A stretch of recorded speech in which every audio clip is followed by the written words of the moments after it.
All right, welcome into the Fantasy BS podcast. It's your boy, Fantasy B-Man, Brian Armstrong. We're here with Smitty, Mr. Carl, but we got a special guest on the pod today that is not going to be a special guest moving forward. It just happens that he's going to be joining us hopefully weekly, depending on schedules, things like that. But we got Dub Cass, Mr. Cassie on the line, one of the original founding members and first champion of this league that we're doing this podcast in. So welcome, Cassie. Welcome, join. How you doing? What's life like? Doing great. It's good to be here, you guys. I'm stoked. Good. I hope you're doing good because my energy level is through the roof right now to say that it's September 7th. We've been waiting for how long for this day, and it is finally fucking football time. So let's go. Let's have a good season. We have been doing best ball drafts. I mean, I can't even tell you how many drafts we've done. I've said this to a lot of people in the league. They know I've been best ball drafting all summer. I'm exhausted. I'm absolutely exhausted. We put the prep work in. We're ready to roll. So welcome. Let's talk a little bit about football. But Smitty, what's a good word, man? How's your day going? You know what? It's been long, but now it's finally football time. I'm excited. Yeah, just counting down the seconds here. Well, just to let you know, we are doing this September 7th. It is right before the game starts, so it's about 2 o'clock here in Arizona. So hopefully if you guys listen to this before the game, you get some good advice. But let's hit it, man. So we got some news and notes from around the league.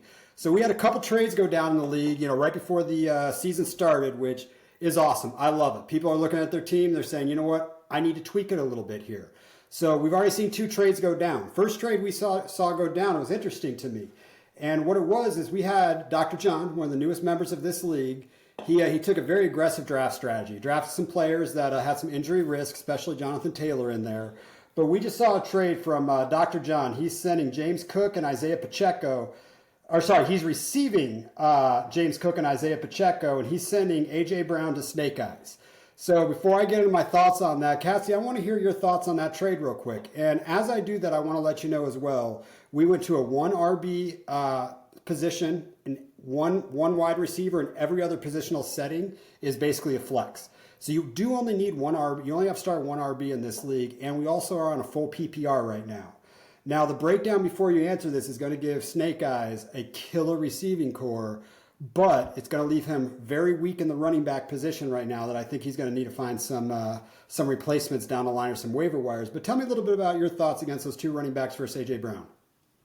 Yeah, so I think you kind of really touched on some important topics there. This really comes down to roster construction and also format. And the fact that you told me that this is a single running back league completely changes this trade for me, because in a vacuum, I like it. I think on the surface, it's an even trade.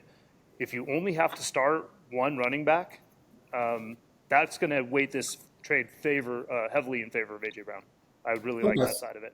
So let me read you the running backs that Snake Eyes are going to have. Hold on, let me pull this up real quick because my notes are not as good as I'd like them to be. So let's go Snake Eyes right here. Snake Eyes running backs are going to sit with Jamal Williams, Gus Edwards, Clyde Edwards-Helaire, and Jerome Ford. That's going to be sitting as running back position. Do you think he's going to have enough power without having to go do another trade to be able to run one of those running backs in that position to be able to hold court? No, not at all. He's very weak at that position. He's going to have to continue to make some moves. Okay. Smitty, what's your thoughts on that trade? Well, I'll say this about A.J. Brown. I don't really love the guy. I would have never drafted him in the first round because I have concerns with his knee in particular. So he's a shaky wide receiver 1 in my opinion. So trading him off was honestly the perfect move. I think Dr. John could have got a little bit more, but if I'm being very honest, I love Isaiah Pacheco. I really do. I am just in love with all Chiefs running backs, so Isaiah Pacheco was a great piece. And if he could have just, I don't know, I'm not there yet on James Cook, but if he's like the guy and if the Bills are actually going to utilize him in a way that's, wonderful for fantasy, then I wouldn't mind that depth. So in my eyes, it's really not a bad trade. I kind of like it, but we really got to see what James Cook do for me to love it. Yeah, I'm curious. And, we talked off camera about this, and I've kind of gone back and forth in the last 2 days on this trade. And I actually really like it. My first thoughts was, how could you let A.J. Brown go for that? Because if anyone knows me, man, I want as many top-end wide receivers as we can. But when the day comes down to it, and I made the very bold statement when I drafted Devontae Smith at our live draft, and I said, Devontae Smith will outperform A.J. Brown this year. I believe it. I think we're going to get a step up from Devontae Smith, but I think A.J. Brown's going to regress a little bit. I could wind up with a lot of mud on my face at the end of the year, but I do think that that's an offense that's just going to blow people out again. And hopefully we don't have that, first half split versus second half split too. Hopefully we get a full 4 quarters of that team. But very interesting trade. But so, I think we're kind of just all on the running back side instead of A.J. Brown then at this point. Does that sound about right? Cash, you'd probably take the running backs? No, I would take A.J. Brown in your specific format. In a specific format? Okay. That makes sense. Yeah, I kind of one of those running backs though. So let's take a look at the other trade that we did. And actually, a couple people on this podcast did a trade. So Smitty, we had a trade go down, and I was very vocal on our first podcast that I made a mistake in our draft. And I don't say that too often, but one, I drafted a second tight end, shouldn't have done that. But the other side of it is I didn't like where I drafted Chig, and I really left myself lighter than I wanted to be in the running back position. So I sent Chig your way, and I took on Tyler Algier on my side. I'm always looking for a running back, someone that will have some standalone value, but also obviously if there's an injury, he could smash, but it's standalone value too. And it just fits my roster construction. Cassie, break that trade down for me, because I know where Smitty's at. He's obviously going to like the Chig side. I'm going to like the Algier side, but I think it came down to both of our roster construction as to why we made the trade. Will you remind me what your starting tight end is? My starting tight end is what I got, Evan Ingram in that league, I think. Let me double check. I'm pretty positive I did Evan Ingram there. Yeah, Evan Ingram is my starting tight end in that league. Yeah, you did mess up. I think you should have passed on Evan Ingram if you liked Chig and taken a running back in that round. You could have had a startable asset. I typically don't like trading for players that need an injury in front of them to be relevant. And I think I, along with the rest of the fantasy community, really, really want to root for Bijan. So while I do think that Algier has some potential flex value this year, and he may have some startable weeks, he's not really a player that I'm targeting. And I think I'd rather have the upside of Chig, who could have true breakout potential and is an athletic freak. So here's the running backs that went around Evan Ingram here. So just to kind of give you a breakdown there. So I drafted Evan Ingram at the 10-6. Right behind me, running backs who went was DeAndre Swift, Samaje P. Ryan, Mostert, and then A.J. Dillon, Brian Robinson before it got back to me. That was the progression of the running backs that went after that. Now, I've been waiting for a moment, and I didn't talk about this in our pre-call, but I've been waiting for a moment to talk about WARP, wins against replacement players. And when I look at the tight end position, they're all the same dude. Chig's the same guy as Evan Ingram is for me. George Kittle's the same guy as Chig is. They are all a dot on a map that says that they're going to have their spike weeks and their down weeks. So for me, I needed to strengthen a position opposed to just having somebody else that I can find another dude with the same warp on the waiver report. And I just didn't want to have two tight ends. Now, Smitty, you obviously wanted to carry 2 tight ends because that's why you traded him. So you happy with that side of the trade? Still good with it? To be honest with you, I am so good with it, but I have to admit it was a bit difficult because, listen, last year Atlanta was the number 1 team when it comes to like rushing attempts, and that was all because of darling Tyler Algier. Now, yes, Bijan's in town and he's going to be gorgeous, but that doesn't really mean that Algier is not going to be on the field. It was hard for me to give up the idea that he's a standalone value, but I am big on Big Chig, so it had to be done, Yeah, but think about it. So are we at a point that Atlanta can compete for, let's say, to make the playoffs, first and foremost, but if they find a way to make the playoffs, do they find a way to win in the playoffs? Because the only way they ride Bijan into the ground as a rookie running back is if that answer is yes. They can't pound him the rock 350 times. Like, why would you do that to a rookie running back when your team is on the uptick? You need him next year and the year after. You don't need him this year. So that was some of my thoughts, and I think that's a little bit about what you're saying. Did I sway you at all on that, Cassidy, with some of my thoughts, or no? You still sticking to Chig? I would rather have Chig, but I think Algier has some playability this year. Okay, perfect. So those are the trades we did. Last thing I want to talk about, we'll cut this one pretty quickly. We had a big first waiver day on Tuesday. I do want to talk about the fact that I think we had a little bit of a knee-jerk reaction. Now, Cassidy, I will tell you, we're running a $250 fab budget this year instead of 100, so that might change some of your answers on this one. But when we look at that, we had our commissioner Tony drop $55 on Deion Jackson, and I looked at that and I just said, "Come on, man! Like I can't see $55 on there." Second highest bid was actually me at $12, and I didn't even want to put $12 in on that. Tell me a little bit about that. Is that an overspend? Do you guys like Deion Jackson at all? I mean, is this a move that you want this guy on your team? And how much would you have spent? And I'll go Yeah, with you, Kevin. thanks. Yeah, I think that's a massive overspend. In general, I find myself out on Indianapolis players. I think it's bad vibes in Indy. You obviously have the disagreement going on between the coach and their top running back. You've got your rookie quarterback who's going to be sniping carries, going to be sniping goal line carries. We've seen Deion Jackson. I think we know who he is. He's going to be competing for carries with Zach Moss. Just that statement is gross. Deion Jackson is going to have some value in the early season, but unless you, for some reason, need a running back in week 1 and 2, I don't see why you would make that move. I don't think he's going to have season-long value. In fact, who does he have behind him? I forget the rookie running back. I think he can overtake him. Yeah. So, Oh, Yeah. So that Evan Hall. the pre-call we did the other day when we did this for about an hour, I can't remember what Smitty said, but you almost had a heart attack when I think you said that Jackson is like the best running back. What did you say? Because I almost had a heart attack with that too.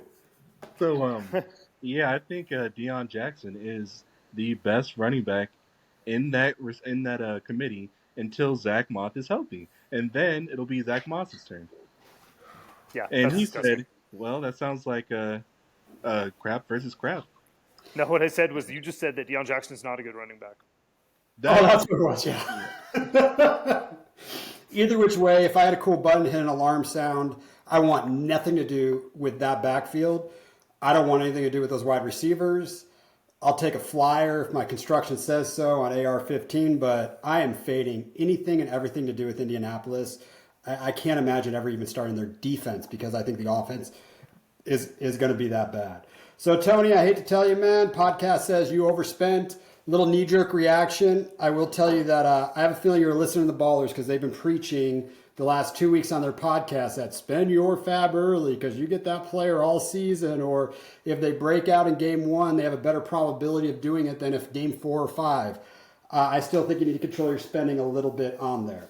All right, guys, so now's the time that we get to really have some fun. And this is where we let our imaginations run wild and who we're going to plant our flag on today. So let's talk a little bit about who we think are going to be fantasy MVPs this year. Now, fantasy MVP can be a lot of different things. It's not just a player you think is going to score the most points. Fantasy MVP, you got to take into account where are you drafting them and what are they going to do to your roster construction and how are they going to help you win. And for me, I'm always going to talk warp traditionally. I want that high warp player always in there. So, Carl, what do you got for your first fantasy MVP today? Yeah. So my fantasy MVP, my very first one is the tight end drafted in the very first round, Dalton Kincaid. Listen here. So we all know that Cole Beasley had a lot of fantasy success as the slot player in Buffalo.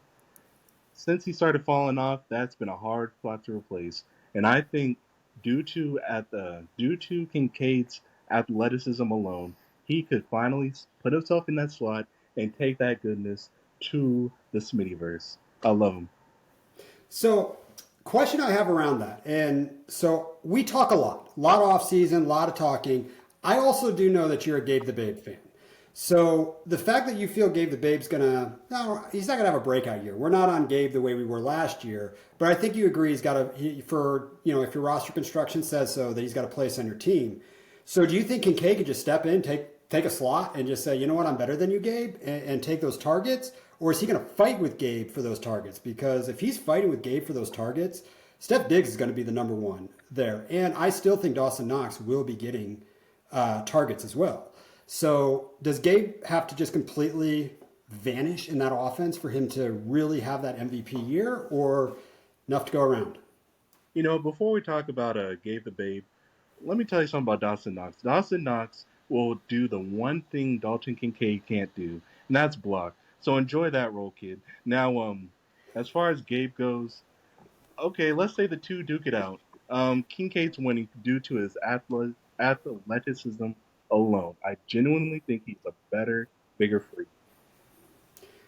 So for him to be a fantasy MVP in my mind, you have to be staking a claim that he's going to be top five tight end, or can he Oh be a yeah, seven, oh yeah. You know, seven through let's nine do this. and where you Let's, draft him?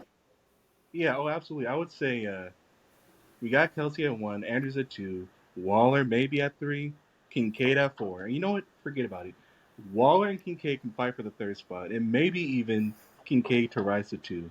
And if this Okay. injury keeps up, he might be number one. Kincaid All right right. there. I'm going to take a water bet with you, and Oh, you got to take this one that Dalton Kincaid is not a top five tight end this year. oh, buddy, I'm taking that immediately. Kincaid All right. got it in him. He First got it. podcast. Now, Cassie, I can't wait to hear what you think about this because I do believe you're going to be taking Smitty's side on this one. So tell me a little bit about your thoughts on that offense in general and how Kincaid can step into that. Yeah, listen, I'm in on Kincaid, and this doesn't have to be a Kincaid versus Gabe Davis take. They're going to play on different they're going to play on different parts of the field. Dalton Kincaid is going to have different types of targets.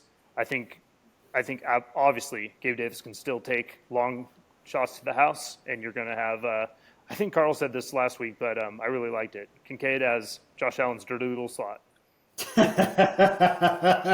That is what you called him. So I want to pull up a draft I just did last night. Now this is more of a home league, but I want to tell you where, and this is where I agree with the MVP pick. I just don't agree with the top five pick on being a tight end because when I go back through, this is a non-super flex league. I'm looking at Kincaid drafted at the 14.8 in a and that's a non-tight end premium league. So if you give me a tight end seven with spike weeks, which I think he'll get, sign me up at the 14.8 all day for that. The question is whether or not I can roster him for how my team is built all year because I'm only going to carry one tight end. But I absolutely love that fantasy MVP pick because he's cheap, and we're going to know within 1 or 2 weeks what is he going to do in the offense. So I think it's a quick in and out, and we're going to find out what he gets. So Cassie, what you got for your first fantasy MVP? Yeah, I've thought about this since you first asked me this question, and I think I've changed my mind a little bit. I think that what you're looking for is a difference maker at the position that you're getting a value on. That's what's going to make them your most valuable player, and that guy for me this year is Lamar Jackson.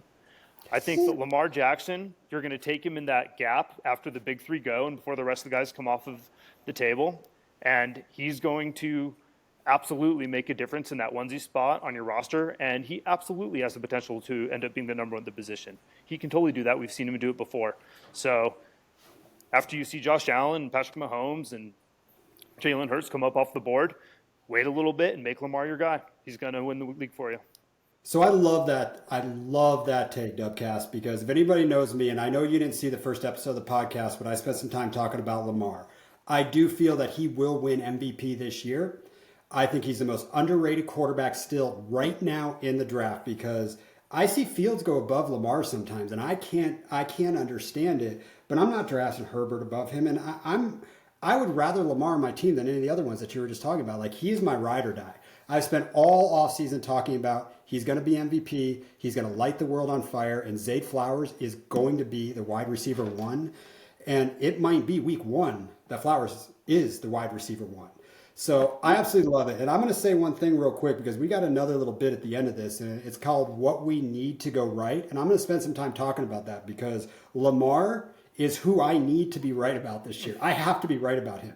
I hold him. I just looked at my percentage share of all my dynasty teams. I have a 60% hold. So six out of 10 dynasty teams cover Lamar Jackson for me. I'm just in love with him. It's just how I build my team. I've got him and Justin Fields stacked a lot of places. So I will tell you, I personally have to be right about that, or it's going to be a very rough season for me. Now, Smitty, you're on the Lamar side here too, correct? I am, but I do have to mention one more player who I like a little bit more. Joe Brrr. Those boys are so upset right now. They are mad as hell for losing against the Chiefs, and they're going to prove something serious. I'm thinking 40, maybe even 50 touchdowns from the guy. I mean, Cincinnati's really coming for that Super Bowl ring. So, I don't know. Lamar's going to have to see him. I don't know if he can pull that off, but The rushing upside is for surely there, and he finally has the receiving core to do it. So, yeah, I do like it as MVP. I don't know if I like him more than Burrow. What's the NFL record for touchdowns? I mean, I think we Oh, had great 55. question. Peyton, is 55, is it? Something in there? Oh my god, really? I mean, I have no idea. Sounds about right. Yeah, I know Peyton had that year. He got into the 50s. I can't remember if Brady got there, but I know it was right there. So you're claiming a statistical outlier even for Joe Burrow then. I like that. Mhm. I definitely do. And you love that team. Yeah. I don't know. I have trouble rooting for Cincinnati, even though I love all the players. I don't know what it is. So I'm going to roll over to my first MVP here. Now, everything that I ever talk about on this podcast is going to be about roster construction or warp traditionally at this time of year when we're drafting. But when I start looking at roster construction, there is a guy that I just have fallen in love with. I'm drafting him everywhere I can. Drake London is my guy. I love second year wide receivers. I do believe this is a completely different NFL than we've ever seen before. And young wide receivers, it's their world. We're going to see a changing of the guard where some of these older receivers start slowing down, and a second year wide receivers are going to dominate this league. I think if we look at last year's wide receiver class, oh, baby, that thing was good. I mean, when we really look back at this, that thing was good. I mean, we've got an outlier like Dotson that we forget's even a first rounder on here. So Drake London's my guy. When I look at the draft I just did last night, now keep in mind, single quarterback on here, but I drafted Drake London at the 5'6". And when I did that, anyone knows me, Drake London just became my fourth wide receiver on that football team, on that fantasy team. So that's where, when I talk about roster construction, if you're not going running backs in that first round, you need to get an outlier that's 6'4", that can go, if he wants, have a Mike Evans year, go get you 15 touchdowns just because of his size and around the goal line. Now, I could be wrong on that. It's another one I could have mud on my face because they got a second-year quarterback. They're going to run the rock. They don't pass the ball that much. So I'm going out on a limb, but 5'6", I'm taking that chance. So, Smitty, tell me about Drake London. You on board with Drake? I believe in him because he doesn't have to deal with Marcus Mariota anymore, and that's just the end of the story. Now, people do need some convincing for Ritter, but I mean, Drake London's a big guy. It's a big target. I could pass to him, and it might be all right. So I'm feeling him. Yeah, and statistically, did you guys watch the Fantasy Footballers live show? Yep. Yeah. Mike did a great job breaking down when an offense has, historically that low number of passes per game, you see a major overcorrection the next year. So we'll see if that's going to stand true with Arthur Smith because it is against his philosophy. But we'll see it. So are you on board with Drake, Cassidy? Oh, absolutely. I love the talent. I love the value where he's going off on draft boards. Yeah, sign me up. Nice. So we're just going to call this the Pro Drake podcast in here. So Smitty, give me your second here. We've got so we're about 23 minutes into this. We've got about 20 minutes left to record them, so we got some time. So shoot me your second MVP. All right, my second MVP is Christian Watson. I don't know if you guys are watching Hard Knocks, but Randall Cobb pretty much admitted to the world that Aaron Rodgers is the type of serious vet when it comes to football, to where if he doesn't trust his receiver, he's out. He's out. He won't be targeted. And he saw something Christian Watson in his rookie year, and he said, "Kid, I'm gonna put you on the fast track to become a wide receiver one. I'm gonna turn you into Devontae Adams." And it was a little shaky, but there was at least 4 weeks, at least 3. I'm pretty sure it was 4, where the kid scored 2 touchdowns a game.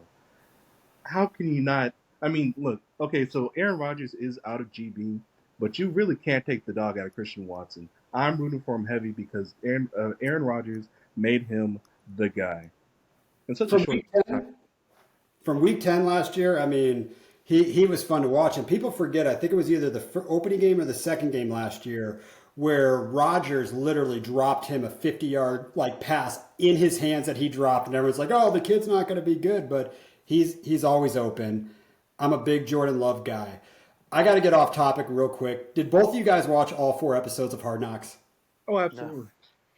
Oh, man, I just finished the 4th last night, and I got to give you some of my takeaways from Hard Knocks. I really wanted to find a way to bring this up today. So, 1, Aaron Rodgers is the coolest motherfucker on the planet.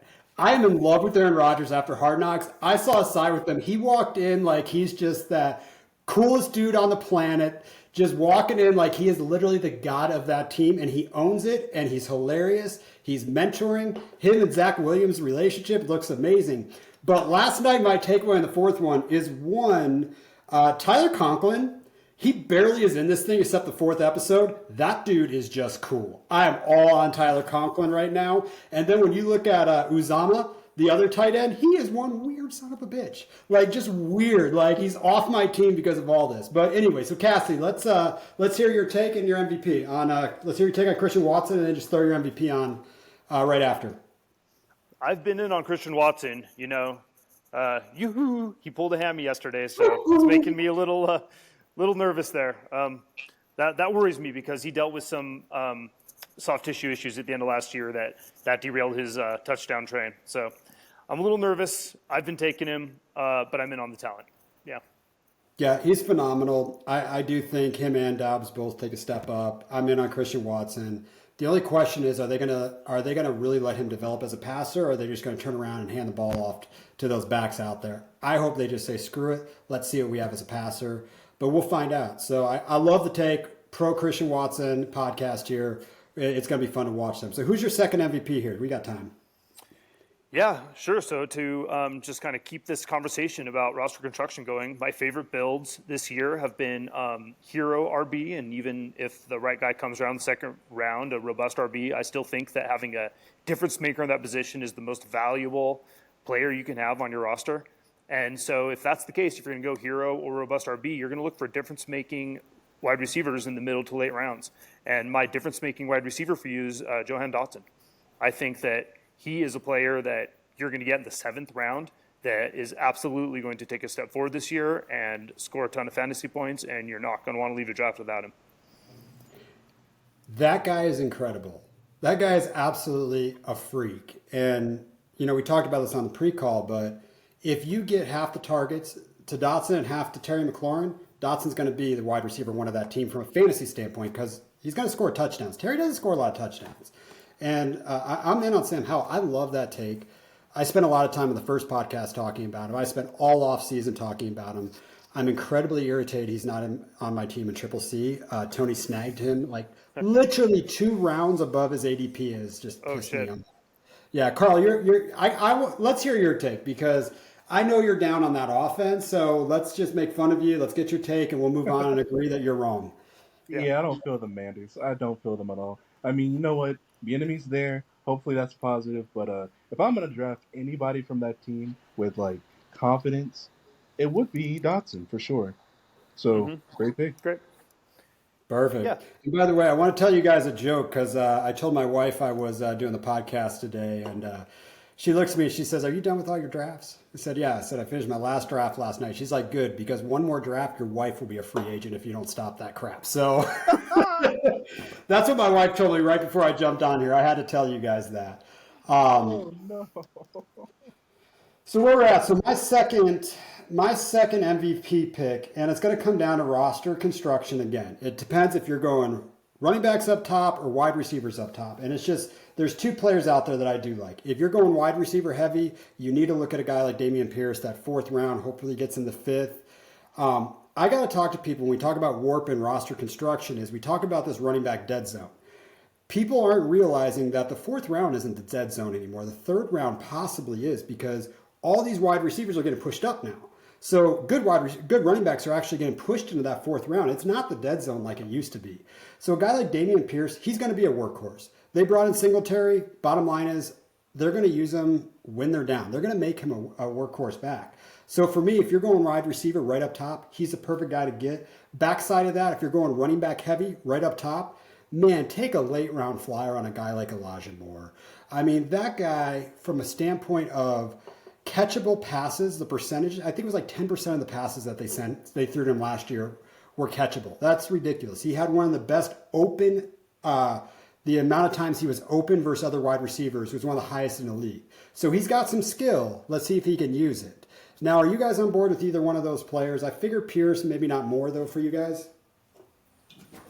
Here's more so, yes. With Elijah Moore, I mean, he had terrible quarterback play last year, so I can't really be too down on him since he's getting an upgrade in the offense. But I'm still in on Amari Cooper, man. I love me some Coopers.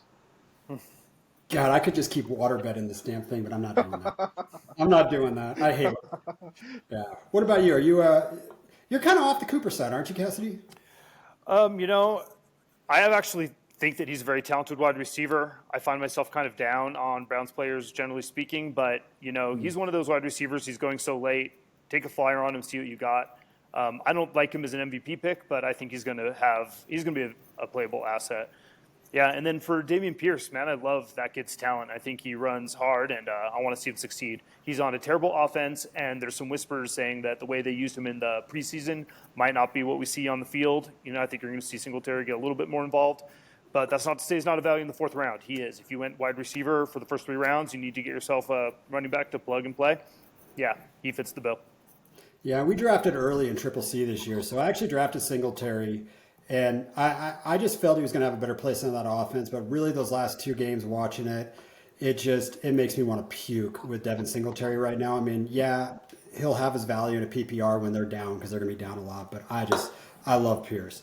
Anybody got any other fantasy MVPs before we move on? We're at about the 31-minute mark here. Let's keep it rolling. Let's keep rolling. All right, so now we're going through some bold predictions. So Triple C, we sent this out in the chat today. We would really love to hear all your bold predictions before Sunday, because next podcast we're going to spend some time talking about everybody's bold predictions as well. But you're going to get it from the 3 greatest minds of fantasy football with our millions of viewers right now, our bold predictions. Cassidy, rip your first bold prediction for me.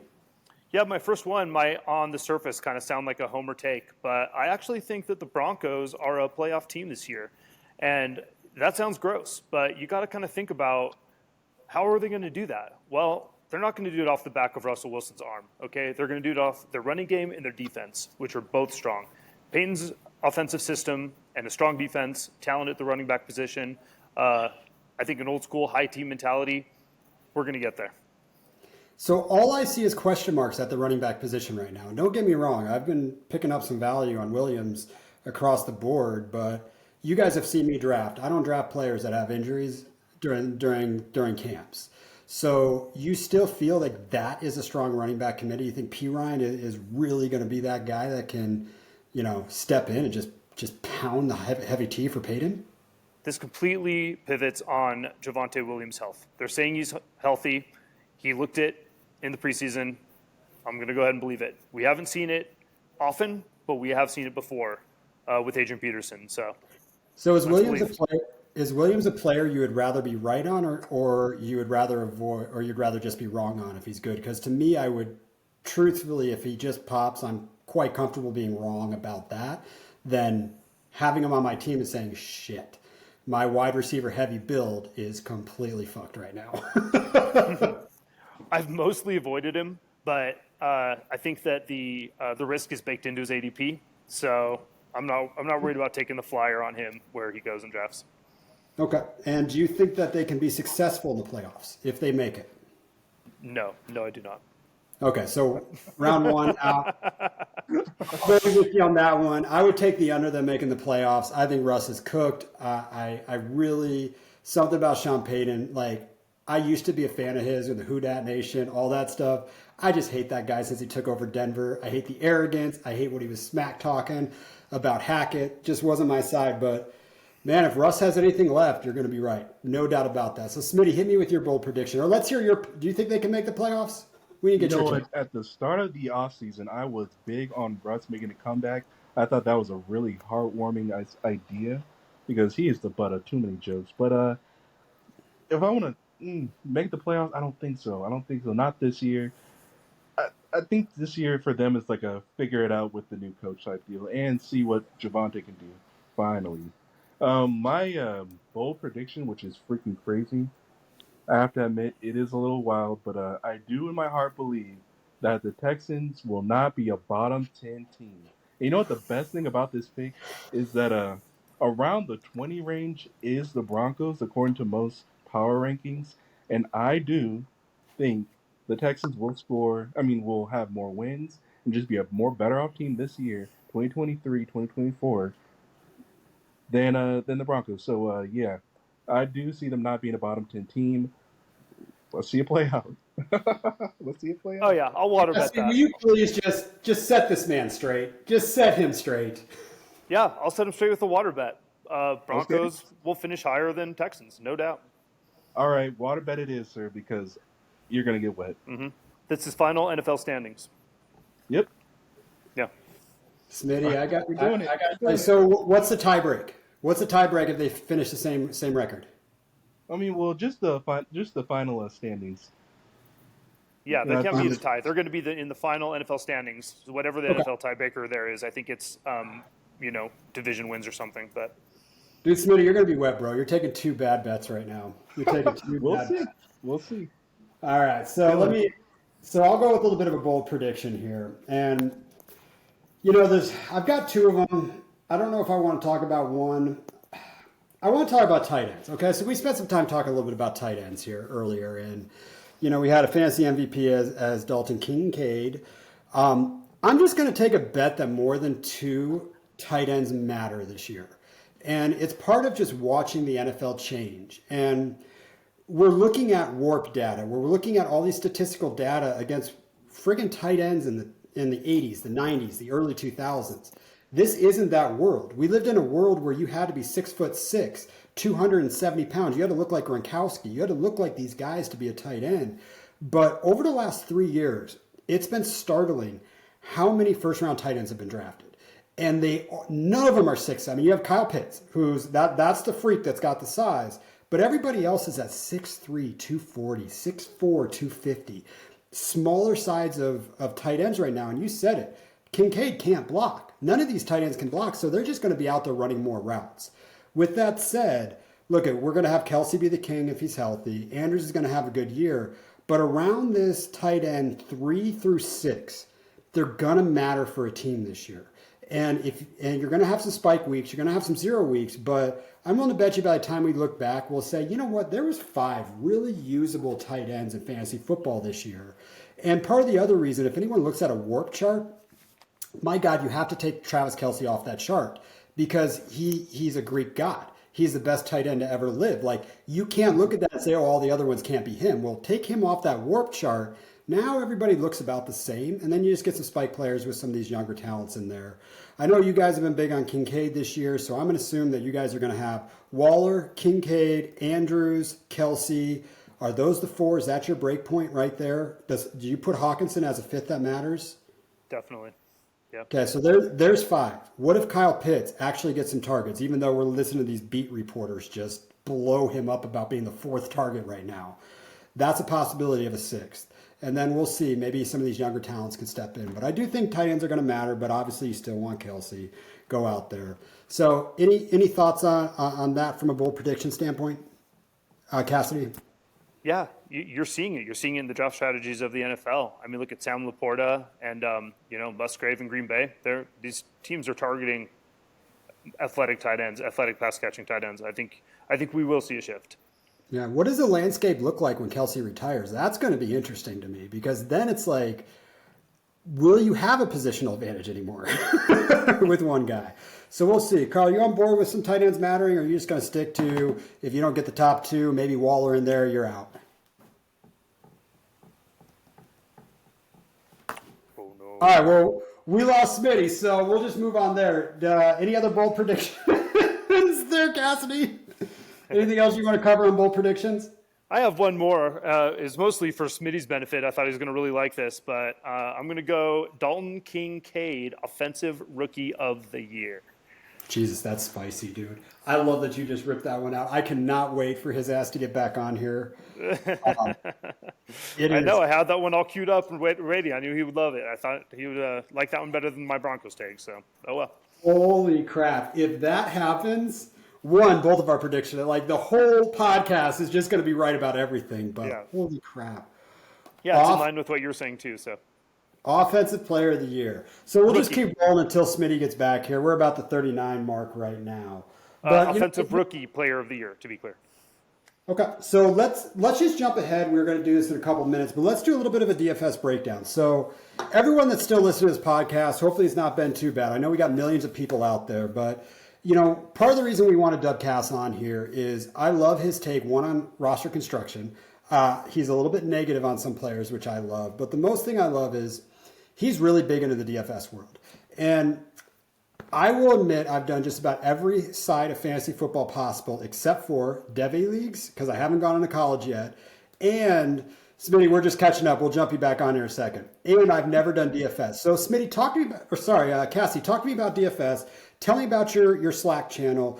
Tell me what we need to do to get everyone into here. And by the way, by football start, I will be in all the leagues. When I hang up here, that's what I'm doing. So talk to me about the DFS. Balls in your court. Yeah. I'm really glad you had me on here today because what I want to do is I want to get the Corona Couch Coaches Fantasy League stoked on DFS this year. So why should you play DFS? Well, here's one good reason. You're not playing against me in the Corona Couch Coaches this year. That's We're pissed bad about news. That is bad news. The good news is you can still compete against me. You can compete against me in DFS. So what is DFS? Well, it's more fun. Why do we play fantasy at all, right? We're doing this for fun. Here's why it's more fun. You're going to get a fresh start each week. You get to play off the entire slate of players. Missed out on Bijan in the first round, missed out on Gibbs in the second. Play those guys each week. It doesn't matter. It's going to make you a better fantasy player. You're going to be looking at the matchups. You're going to be thinking about the entire field of players. And it's just going to overall improve your fantasy strategies. Yeah, and I didn't join it last year, but I'm telling you, the people that did, they really enjoyed it. And I just didn't have time because I was going through some things in my life. But I'm really jumping in there. I hope all of Triple C does as well. Let's get this as big as possible. Let's compete against each other. It's just another way to have fun. And this league has always been about having fun. So let's, please, everybody, jump into that Slack. It's posted right there in the Triple C chat group. Let's get in there. Let's have some fun. There's like 3 different contests going on. You'll see them all in there. We're running a little late on time, so I won't have Cassidy explain every contest in there, but jump in there because they've got pick'ems, they've got DFS. I mean, there's so many to go through. Let's extend this league up a little bit. Now, Smitty, we lost you for a second, but you have got to hear Cassidy's. And by the way, it's 42 minutes. Let's give this 8 more minutes because I still need to hit mailbag. But let Smitty know who your second bold prediction was because this is incredible. Yeah, my second. Yeah, this is for you, Smitty. My second bold prediction is Dalton Kincaid for Offensive Rookie Player of the Year. Oh my God, let's go. Wait, whoa. Let's go. I love you, man. I love you. Oh man, that's going to be fantastic, and I'm going to love it. Smitty, I know I'm hosting. I'm not writing down notes. Did we get both of your bold predictions yet? You know what? I just reduced it to one. Just one big, bold, incredible prediction that will come true. Okay, well let's hit the last segment of the day then here because we're running a little late or a little light on time. So I had someone really important reached out to me, wanted us to go over some questions. So hang on real quick.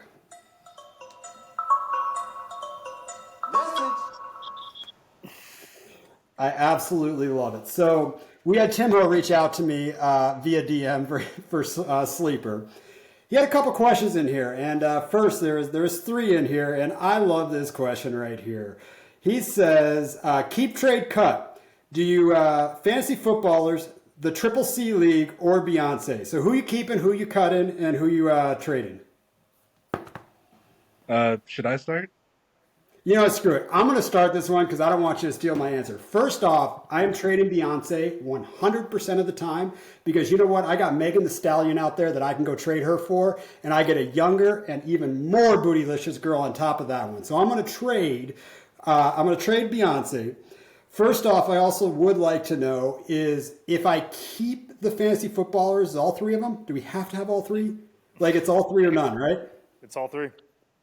Okay, so I'm going to cut their asses because this podcast can be better than theirs. So I'm cutting them 100%.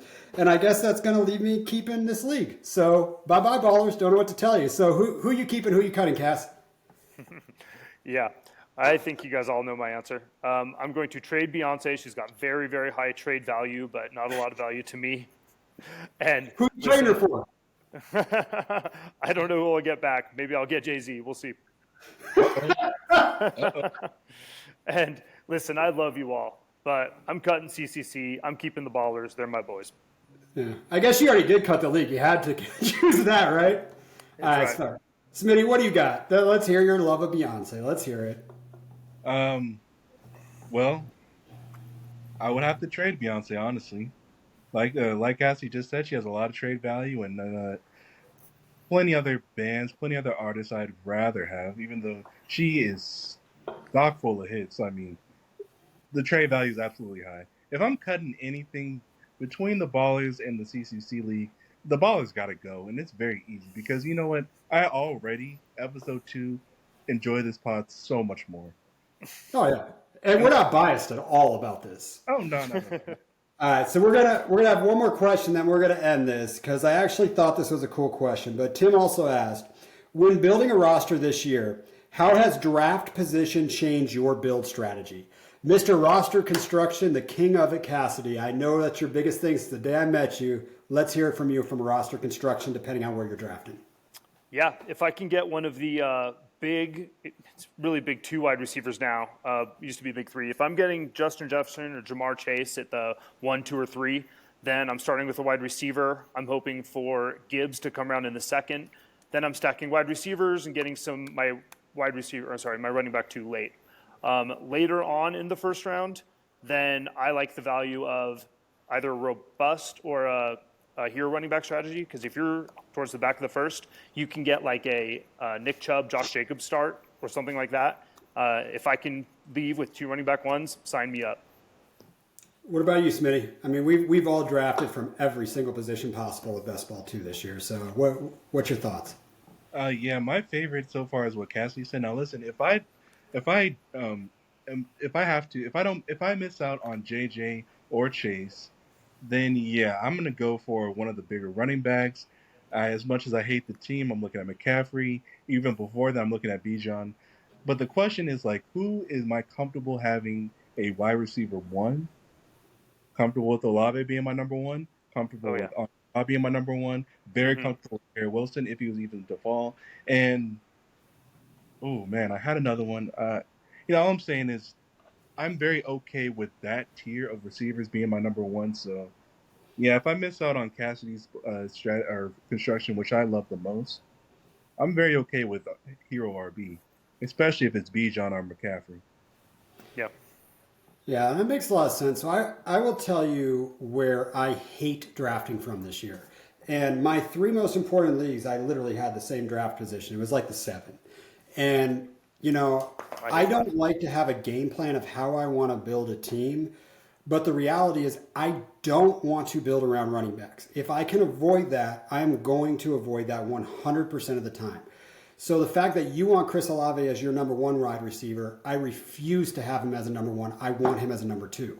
But when you're drafting from that 6, 7 spot, and even that 8, it makes it really difficult to build the way I want to, because I'm going to have to go draft a Bijan in there. Especially with Kupp now injured, there's a huge break off. And I keep looking at how I want to build in that 6 or 7. I'm like, is this where I draft Stephon Diggs? And the answer to me is no. I don't want to draft him here, but I don't want to build running back heavy. So the draft I did last night, I reached for Garrett Wilson in the 7th. I just said, you know what? Fuck it. It's my oldest league, and it's a home league. These guys all suck. I was like, I'm just going to build this the way that I want to build this right now. It's the only draft I did that. And we'll see where that is. I took Olave in the 2nd there too. So I just don't want to be drafted from the 6 to 7. I mean, you give me 1 through 3, or you give me on the back end when I can build the receivers coming back. I mean, you give me Garrett Wilson. 110 is a good spot for Garrett Wilson, or later for me. So I just hate being forced to build a team I don't want to build. But that's really it. I mean, other than that, just go out and have some fun. I mean, it's just. And by the way, Cassie, you said big 2. Why is Tyreek Hill not in a big 3 at this point? Because you said 1 was gone, and I have Hill ranked above Kupp, and pretty heavily. Oh, absolutely. Now he absolutely is now. There's no doubt, and I'm comfortable with throwing Hill in your top 3. In fact, when you're telling me your strategy there, a lot of times you can get Hill in that 6 or 7 spot and come back around with a Garrett Wilson or an Olave, and I like that start a lot. I've had Hill sniped for me every single friggin' league I'm drafted from the 7, and it just irks me. That hurts. But listen, guys, we appreciate you here. To all the league, this has been fun. You heard it. Wisdom from Cassidy. Dub Cass over here. He's absolutely killing it. Carl, I love the way you play football. I just want to remind everybody before we end this podcast that fantasy football is meant to have fun, guys. Let's have some fun. It's fucking football time. Don't get mad. You lose in a week, you know what? Be upset and make yourself better. Don't be mad. Don't be angry. Just go have some fun. Make the moves. Don't hesitate, and just play this way you want to. Whether or not it's player agnostic, whether or not it's going for your heart, I don't care how you play it. Have fun. Even if you're last place and you're having fun with the league, it's a successful year. So, guys, who you got winning tonight? And we're going to end this. Yeah, give me the Chiefs at home. Season opener. Just out of hope and fun, give me the Lions. Let's see them kick off right. Boom. I'm going Lions too. It's been a pleasure. Enjoy football tonight, guys. Thank you, Cassidy. Thank you, Smitty. We'll catch you next week. It's football time. Football time! Yeah.